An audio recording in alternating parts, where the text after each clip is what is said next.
ரேவா காண்டம் 194 அத்தியாயம். ஸ்ரீபதியின் திருமணம். ஸ்ரீ மார்க்கண்டேய முனிவர் கூறினார், எல்லையற்ற இறைவனான அந்த பரம்பொருள் தனது விஸ்வரூபத்தை, அண்டம் தழுவிய வடிவத்தை, பேருருவத்தை வெளிப்படுத்தியதை செவிமடுத்து தேவர்களும் அவர்களின் தலைவனான தேவேந்திரனும் மிகுந்த ஆச்சரியம் அடைந்தனர்.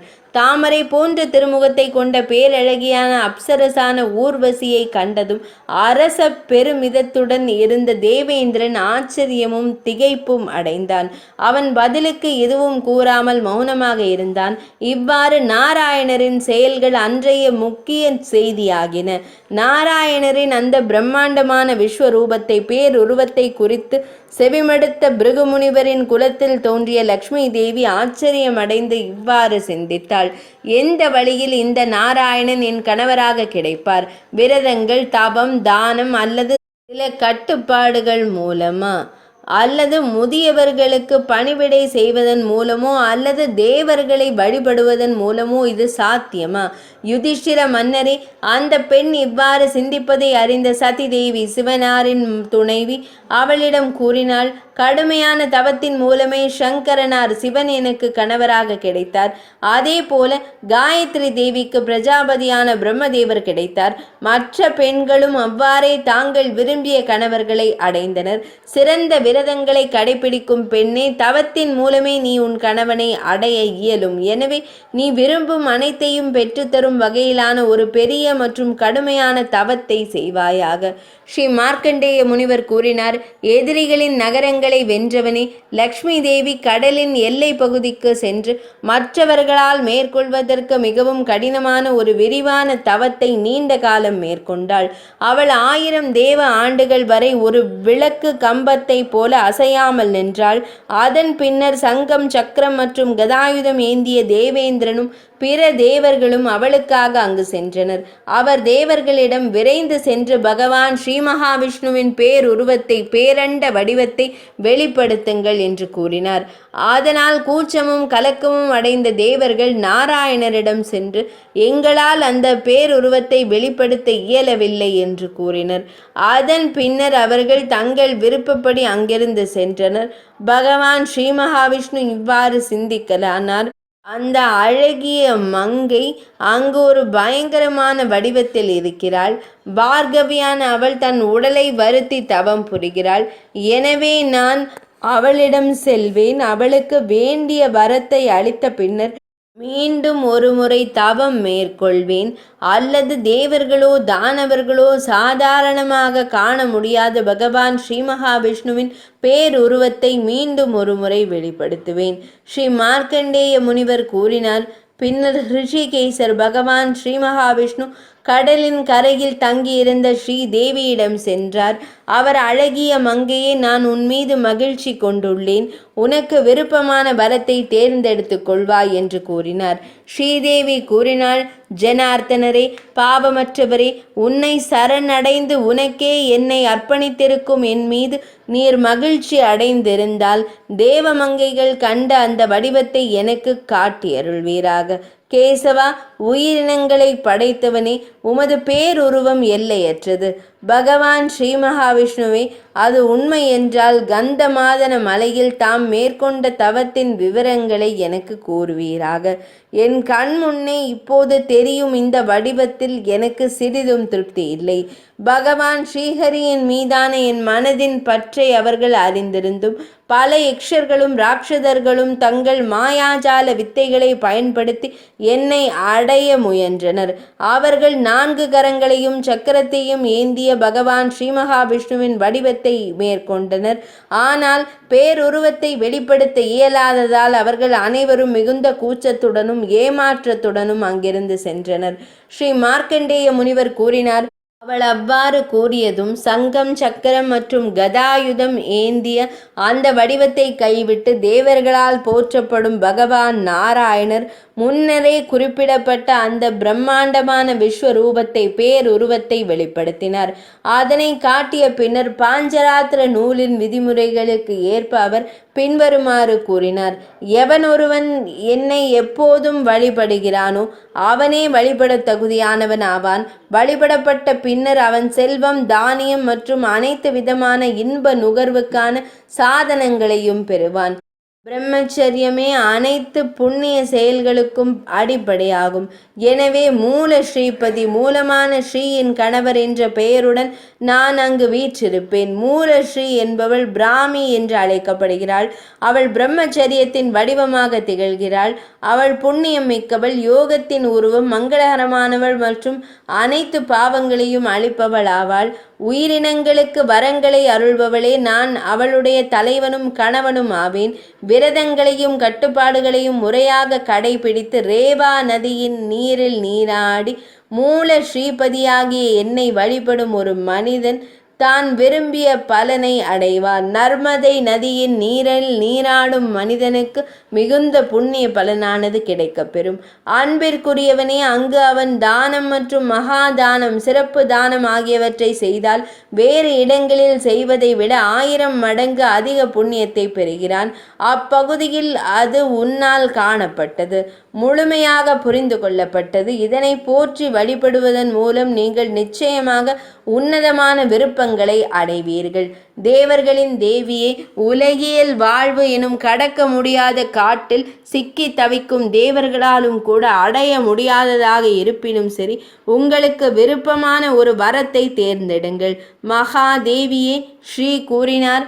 நாராயணரே, அகிலத்தின் ஆதாரமே, பிரபஞ்சத்தின் இறைவனே, மாபெரும் பிரம்மமே, மிகச்சிறந்த புகலிடமே, என் பக்தியை கண்டு என் மீது பிரியம் கொள்வீராக. என்னை பூரணமாக காப்பீராக. உன்னதமான படைப்பு தொழிலில் என்னை ஈடுபடுத்துவீராக. தாம் என் மையல் நாயகன். நான் தமக்கு உகந்தவளாக திகழும் வகையில் அனைத்தையும் அமைத்து தருவீராக. இல்லற வாழ்க்கை நிலையே தர்மம், அர்த்தம் மற்றும் காமம் ஆகியவற்றிற்கு மூல காரணமாகும். இது தேவர்களாலும் அங்கீகரிக்கப்பட்டது.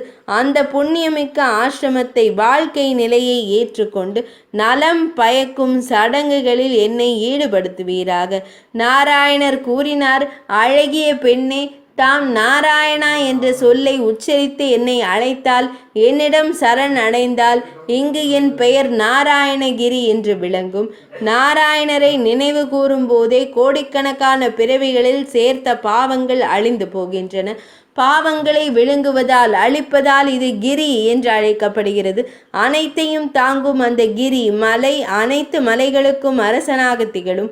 அழகிய பெண்ணே, தேவர்கள், அசுரர்கள் மற்றும் மனிதர்கள் ஆகியோருக்கு நான் ஆதாரமாக இருப்பது போலவே இதுவும் நிகழும். அழகிய விழிகளை உடையவளே, நாராயணகிரி என்று பெயரிடப்பட்ட எனது இந்த தெய்வீக வடிவத்தை ஒரு புனிதமான மண்டலத்தின் வழிபாட்டு வரைபடத்தில் நிறுவி வழிபடுபவர்கள் தெய்வீக ஞானம், தெய்வீக உடல் வடிவம் மற்றும் தெய்வீக செயல்கள் ஆகியவற்றை பெற்று சிறப்படைவார்கள்.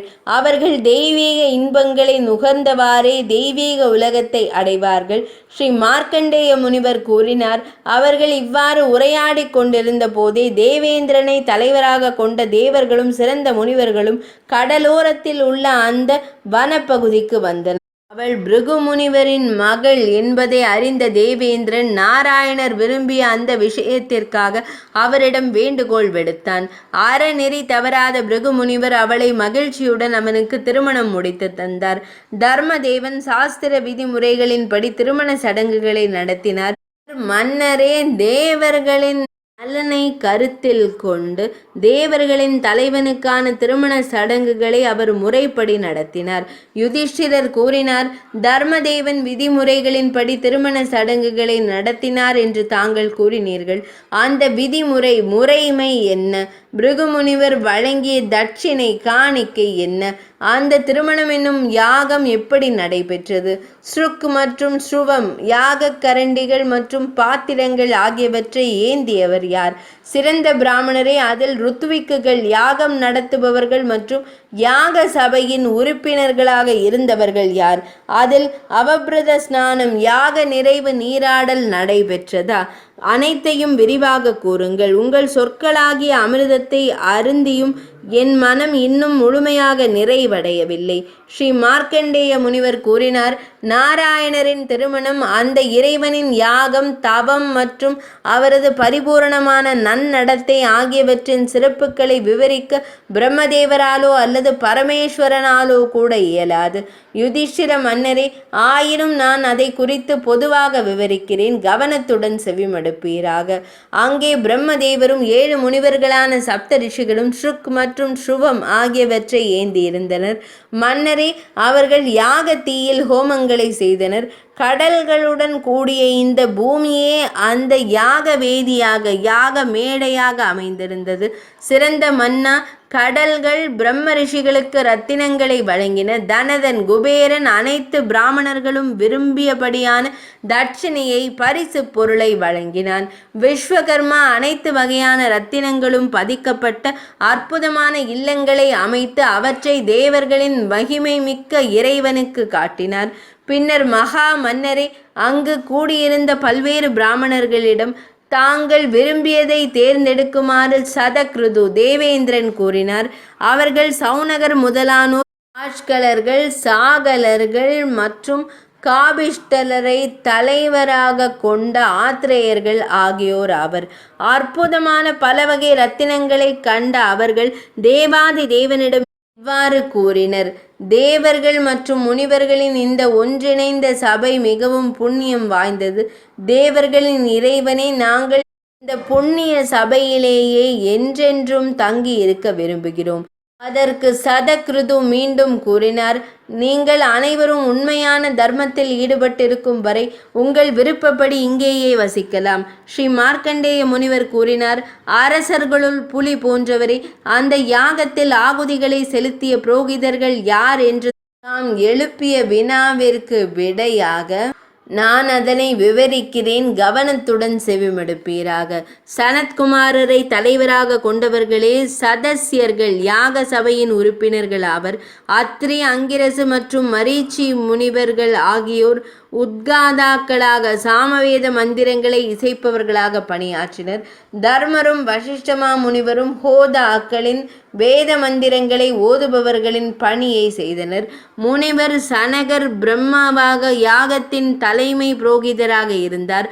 சதக்ருது தேவேந்திரன் அவர்களுக்கு 36,000 கிராமங்களை வழங்கினார்.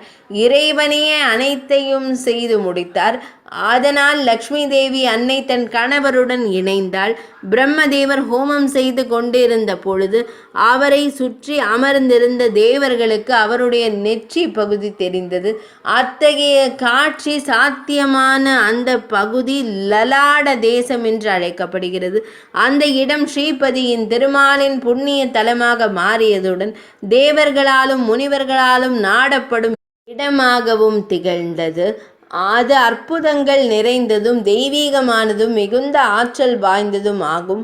பின்னர் லக்ஷ்மி தேவி அந்தணர்களின் வரிசையை முறைப்படி அமைக்கும் முயற்சியில் ஈடுபட்டாள். அவள் ஸ்ரீபதி எனும் இறைவனிடம் பின்வரும் வார்த்தைகளை கூறினாள். ஸ்ரீதேவி கூறினாள், சிறந்த விரதங்களையும் கட்டுப்பாடுகளையும் கொண்ட இந்த அந்தணர்களை நான் முறைப்படி நிலைநாட்ட விரும்புகிறேன். இவர்கள் பிருகு மற்றும் பிற புனித வரங்களை பெறுகிறார்கள். அதோக்ஷஜனே, பகவான் ஸ்ரீ மகாவிஷ்ணுவே, தமது அருளால் அவர்களை நிலைநிறுத்த விரும்புகிறேன். கருட கொடியை உடையவனே, மரீச்சி முனிவர் முதலானோர் ஏற்கனவே தேவர்களின் தலைவனால் நிலைநிறுத்தப்பட்டுவிட்டனர். இங்கு உறுதியான விரதங்களையும் கட்டுப்பாடுகளையும் கொண்ட பல பிராமணர்கள் உள்ளனர். அவர்களில் சிலர் பிரம்மதேவரின் பிரஜாபத்திய விரதத்தை அனுஷ்டிக்கின்றனர். அதோக்ஷஜனே, உனது அருளால் அவர்களை நான் நிலைநிறுத்துவேன். ஸ்ரீ மார்க்கண்டேய முனிவர் கூறினார். அதன் பின்னர் உற்சாகம் மிக்கவரும் ரிஷப கொடியை உடையவருமான அந்த இறைவன் வெவ்வேறு பணிகளை மேற்கொண்டிருந்த விரததாரிகளிடம் வினவினார். நாரதர் கூறினார், சதியின் கணவரான மகாதேவரை அணுகி இவ்வாறு கூறினார், உறுதியான விரதங்களை கொண்ட இந்த பிராமணர்கள் மான் தோள்களை அணிந்துள்ளனர். சிறந்த ஆடைகளை கொண்டு இவர்களின் நிர்வாணத்தை மறைக்க செய்ய வேண்டும். தேவர்களின் தலைவனை 24,000 பிரஜாபத்தியர்கள் உள்ளனர். ரிஷபக் கொடியை உடையவனே. அவர்களில் 12,000 பேர் பிரம்மச்சரிய விரதத்தை பின்பற்றுபவர்களாகவும் அந்த விரதங்களை எடுத்துரைப்பவர்களாகவும் உள்ளனர். நாரத மாமுனிவரின் வார்த்தைகளை செவிமடுத்த தேவர்களும் தேவரிஷிகளும் அந்த ஆலோசனையை சிறந்ததாக கருதினர். ஆனால் அவர்கள் யாரும் எதுவும் கூறவில்லை. அதன் பின்னர் லக்ஷ்மி தேவி பக்தியுடன் அந்த பிராமணர்களை அழைத்து அவர்களின் பாதங்களை தொட்டு வணங்கி இவ்வாறு கூறினார்: எனக்கொரு உதவி செய்யுங்கள். விஸ்வகர்மாவால் 30,000 இல்லங்கள் கட்டப்பட்டுள்ளன. நீங்கள் அனைவரும் அங்கேயே தங்குங்கள். அவர்கள் மன மகிழ்ச்சி அடைந்தனர். அப்படியே ஆகட்டும் என்று அவர்கள் உறுதியளித்தனர். அவர்கள் செல்வம் மற்றும் தானிய வளம் மிக்கவர்களாகி தங்கள் விருப்பங்கள் நிறைவேற பெற்றனர். தங்கள் பணிகளை தொடங்க வேண்டிய அவசியம் இல்லாததால் அவர்கள் தங்கள் விருப்பங்கள் நிறைவேறியதில் முழு திருப்தி அடைந்தனர். அவ்வாறு அந்த பிராமணர்களை நிலை நிறுத்திய பின்னர் லக்ஷ்மி தேவி அங்கேயே நின்று அவர்களை பாதுகாத்தார். லக்ஷ்மி தேவிக்கு விருப்பமானதை செய்வதில் ஆர்வம் கொண்ட பகவான் ஸ்ரீ மகாவிஷ்ணுவானவர் 4 வடிவங்களில் அங்கேயே நின்றார். இவ்வாறு திருமணச் சடங்குகளுடன் கூடிய யாகம் நிறைவடைந்தது. அப்போது முனிவர்கள், ஜனார்தனரே, நாங்கள் எங்கே அவபிரத யாக நிறைவு நீராடலை மேற்கொள்வோம் என்று வினவினர். இச்சொற்களை செவிமடுத்ததும் ஸ்ரீபதியான திருமால் தனது தாமரை போன்ற பாதங்களிலிருந்து ஜானதியான கங்கையின் நீரை வெளிப்படுத்தினார். அந்த தூய நீர் ரேவா நதியின் நடுவே பாய்ந்து சென்றது. பகவான் ஸ்ரீஹரியின் திருமாலின் பாதங்களிலிருந்து நீர் வெளிப்படுவதை கண்ட முனிவர்கள் அதன் பெருமையையும் சிறப்பையும் நன்கு அறிந்திருந்ததால் வியப்பில் ஆழ்ந்தனர். ருத்ரன் மற்றும் முனிவர்களுடன் கூடிய தேவர்கள் அனைவரும் வியப்பால் தலையசைத்தனர். அவர்கள் ஆச்சரியமடைந்து இது குறித்து தங்களுக்குள் உரையாடி கொண்டனர்.